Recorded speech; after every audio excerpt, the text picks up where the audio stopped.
نسبت میں بھی اس چیز کو ذکر کیا ہے، حوالے بحوالہ ذکر کیا ہے۔ سرکار ابی طرح سے اللہ علیہ وسلم یہ کرنا کل شریف چیزیں پر کرنا، یہ سرکار صلی اللہ علیہ وسلم کی سنت ہے۔ آخری بات کی طرف جاتا ہوں، وہ کیسے؟ امام الانبیاء صلی اللہ علیہ وسلم کی ذکر آپ کے ساتھ واضح 3 سے یا 4 سے اختلاف ہے،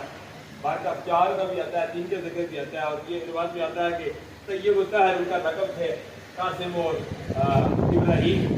عبداللہ کی بات کا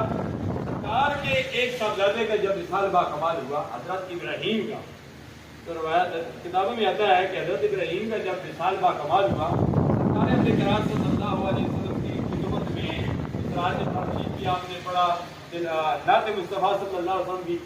عزیزم ڈاکٹر محمد چوبان حقانی عوان نے نعت بھی پڑھی، اور پھر امام پر دعا بھی کی جائے گی، امام اور تبرک بھی رکھا جائے گا۔ امام الانبیاء صلی اللہ علیہ وسلم، لیکن یہ تبدیل ہو گئی ہے، تھوڑا یہ ہے وہ چیزیں ابھی ہمیں ملتی نہیں ہیں ورنہ ہم وہ بھی رکھتے ہیں، یہ تبدیل ہو گئی۔ سرکار اپنے خدمت میں 3 چیزیں رکھ دی گئی، کل 3 چیزیں۔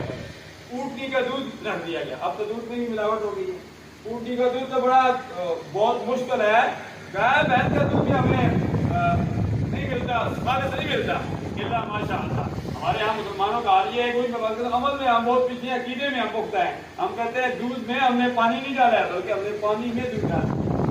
ہمارے یہاں مسلمانوں کا حال یہ ہے۔ تو اونٹنی کا دودھ رکھ دیا گیا اور چوارے رکھ دیے گئے۔ تیسری چیز جو کی روٹی رکھ دی گئی۔ اب جو کی روٹی تو ہم کھاتے نہیں ہیں، لیکن جو کی روٹی میں طاقت ہے، دلیے میں طاقت ہے، تو اس میں تنظیمہ میں اس کے بہت سارے فوائد ہیں۔ تو یہ تینوں چیزیں رکھ دی گئی، اور سرکار اپنے کرام صلی اللہ علیہ وسلم غفاری نے جب رکھی، سرکار نے جب دعا مانگی، یا اللہ یہ جو کچھ رکھ دیا گیا، جو کچھ پڑھا گیا، یا اللہ اس کا ثواب میں اپنے بیٹے حضرت ابراہیم کو بتاتا ہوں۔ یہ سرکار کی سنت ہے، ہم جماعت کا سچا کھڑا